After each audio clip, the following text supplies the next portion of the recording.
Bonjour tout le monde, cette capsule va être dédiée au processus de la modélisation, surtout en sciences.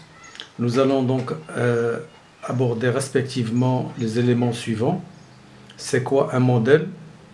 C'est quoi un processus de modélisation? Quelle est la place des modèles en sciences? Quels sont les types de modèles? Et enfin, modélisation et didactique. D'abord, un modèle, c'est quoi? Un modèle, c'est une représentation simplifiée du réel qui permet de décrire, de comprendre et d'expliquer un problème traité. Donc la modélisation est une démarche de construction d'un modèle qui implique des choix d'éléments en lien avec le problème traité. Donc chaque individu, élève ou adulte, il possède des modèles mentaux des objets de l'environnement qui l'entoure. Ces représentations mentales, ou appelées conceptions, sont définies comme un ensemble d'images mentales de modèles avant qu'une activité quelconque ne débute.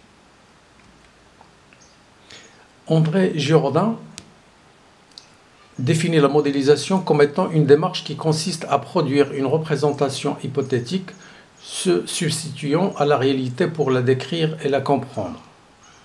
Selon Drouin, c'est la démarche de construction d'un modèle.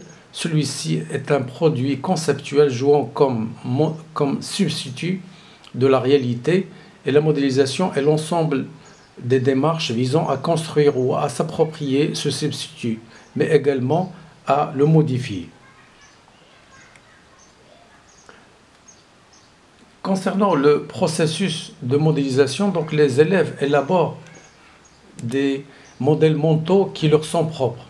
Ces modèles mentaux sont divers et peuvent faire obstacle à l'apprentissage. Avoir recours à la modélisation est un moyen d'amener les élèves vers un modèle institutionnel. Il s'agit donc pour l'enseignant de construire une séquence d'enseignement permettant l'évolution de ces modèles mentaux vers un modèle à institutionnaliser en classe. Donc, si vous voulez, la modélisation, elle procède d'un mécanisme réducteur. Pour cela, le scientifique sélectionne les éléments issus des données expérimentales, puis reproduit mentalement les relations pertinentes. Le résultat du processus est un modèle, c'est-à-dire élaboration transitive présentant des propriétés d'autonomie, de cohérence et de pertinence par rapport à un problème traité.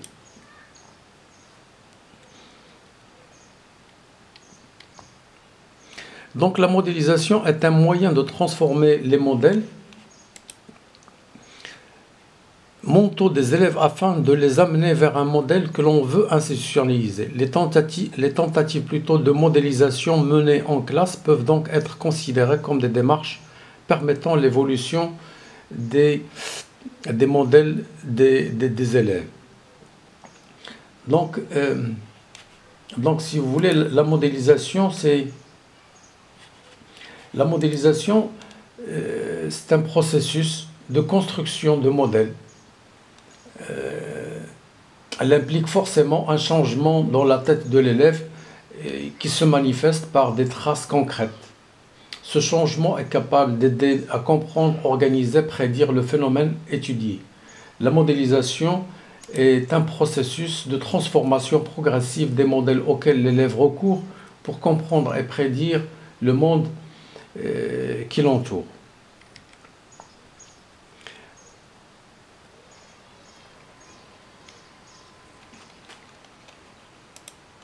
Le processus de modélisation est basé sur la structuration de l'information et de la situation problème, en tant que situation réelle en fonction du modèle d'investigation.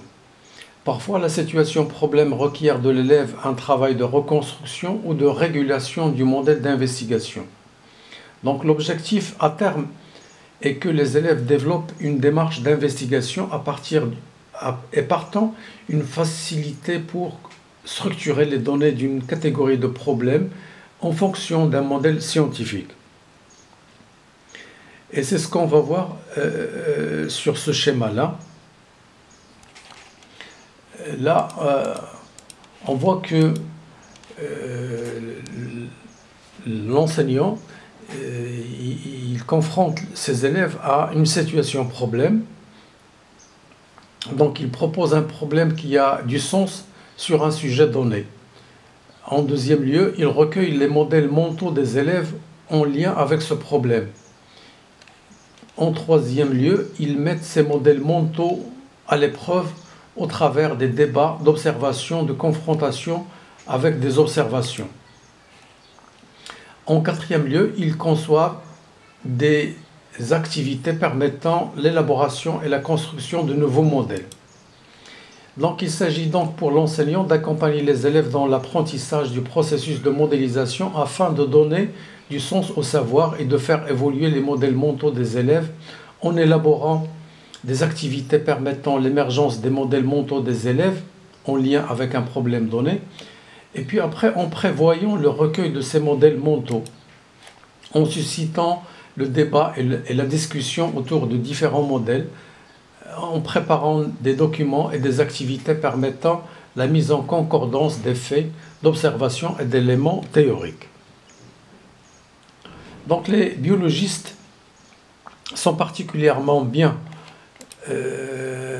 placés pour savoir que nos sens ne nous donnent accès qu'à une partie de la réalité.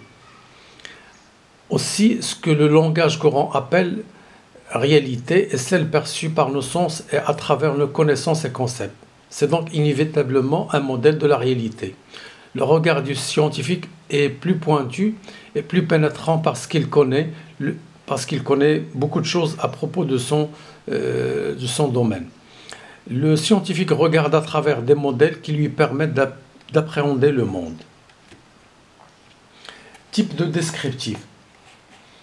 Mais avant d'aborder les types de modèles en sciences, j'aimerais bien souligner la place des modèles dans les sciences.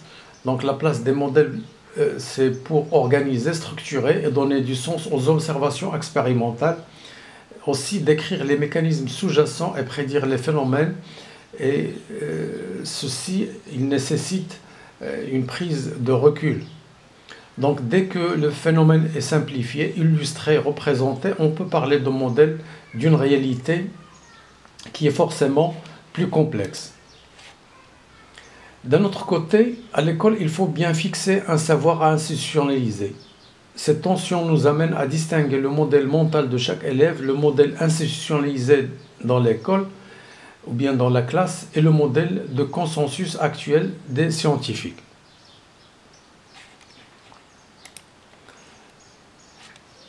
Concernant les types de modèles, donc, comme vous voyez, il y a le modèle descriptif ou modèle d'hypothèse. Il fonctionne plutôt bien dans une situation simple, répondant de manière générale au principe une cause génère un effet. Mais dès que l'on augmente la complexité de la situation réelle à représenter, ce modèle présente ses limites. Deuxième type de modèle, c'est le modèle explicatif, ou bien modèle de mécanisme, qui contient une proposition d'explication à tester qui induit donc un retour vers la situation réelle. Troisième type de modèle, c'est le modèle prédictif, qui, contrairement au second type, ne prétend pas expliquer, mais a pour but de prendre une décision.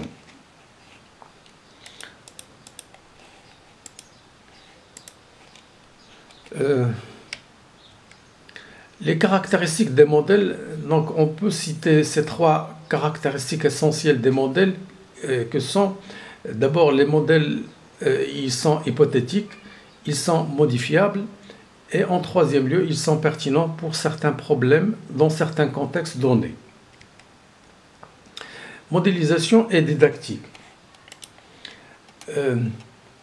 En activité des veilles scientifiques, un modèle peut être un schéma, une image, un texte, un modèle plastique ou toute représentation qui tend à réduire le degré de complexité à des fins de description, explication ou prédiction. Donc, le modèle, il a une validité limitée, temporaire, et tente de répondre à une question. Une des caractéristiques du processus de modélisation est qu'il ne correspond pas à une séquence d'activités à déployer de façon rigide ou selon un ordre figé. Il s'agit de donner les moyens. Donc, il s'agit de donner les moyens de transformer les contenus et les activités d'enseignement-apprentissage pour développer une maîtrise de modélisation. Il s'agit également de prendre les représentations des élèves comme base explicite d'un processus de modélisation et instaurer par là un débat scientifique dans la classe permettant aux élèves de donner du sens au savoir, et c'est à l'enseignant de provoquer un changement conceptuel.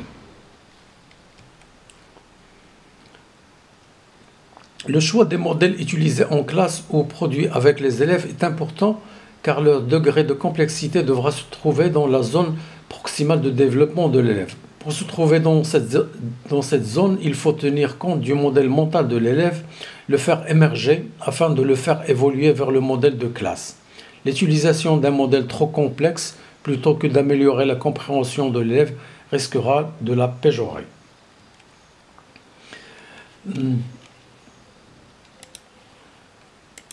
Donc, un court débat oral avec la classe, la réalisation d'un schéma heuristique, la rédaction d'un texte sur le sujet peuvent être réalisés en un temps assez court. Il s'agira par la suite de proposer des activités aux élèves qui leur permettront de faire évoluer leur modèle. Ces activités pourront être de la lecture, de l'observation et la réalisation d'un dessin scientifique, le visionnement d'une animation, la rédaction d'un texte explicatif, la schématisation, etc.